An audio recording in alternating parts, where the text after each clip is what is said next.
इराणकडून भारताच्या 2 तेल जहाजांना होर्मुझच्या सामुद्रधुनीतून प्रवासाची परवानगी। रॉयटर्स वृत्तसंस्थेची माहिती। इराणच्या राजदूतांनी होर्मुझवरील प्रश्नावर सकारात्मक प्रतिक्रिया दिली होती। राज्यभरात गॅस सिलेंडर मिळवण्यासाठी ग्राहकांच्या लांबच लांब रांगा। काही ठिकाणी ॲप चालत नसल्याने गॅस एजन्सी बाहेर नागरिकांची झुंबड। रिकाम्या टाक्या घेऊन नागरिक तासनतास वेटिंगवर। गॅस सिलेंडरच्या तुटवड्यामुळे हॉटेल चालक आणि वडापाव विक्रेत्यांचे मोठे हाल। अनेक प्रसिद्ध हॉटेल्स आणि कॅफेमध्येही पुन्हा चुली पेटल्या। लाकूड आणि कोळशाचा वापर करून व्यवसाय सुरू ठेवण्याची कसरत। भारतात तेलाची कमतरता नाही। सीएनजी आणि पीएनजीचा 100% पुरवठा सुरू। बुकिंग संख्या सुमारे 75 लाखांपर्यंत वाढली। अफवांना बळी पडून इंधन खरेदी करू नका, केंद्र सरकारचं आवाहन।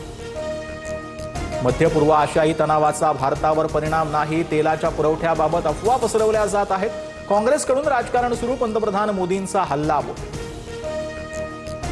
मुंबईत गॅस कनेक्शन कापण्याच्या भीतीने सायबर भामट्यांना धुमाकूळ। 4 दिवसात 42,000 फसवणूक।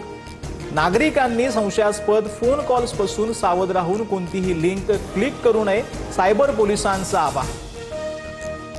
अमेरिका इराण युद्धामुळे इंडिगोकडून अतिरिक्त इंधन भाडं 425 ते 2300 रुपयांनी तिकीट दर वाढले।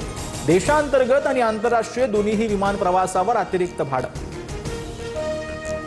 अनिल अंबानींचा मुलगा जय अनमोल सीबीआयच्या रडारवर। 228 कोटींचा बँक कर्ज। सीबीआयकडून 6 तासाहून अधिक चौकशी। रिलायन्स होम फायनान्सच्या संचालक मंडळावर असताना कंपन्यांना दिलेल्या कर्जाच्या मंजुरीबाबत स्पष्टीकरण मागितलं।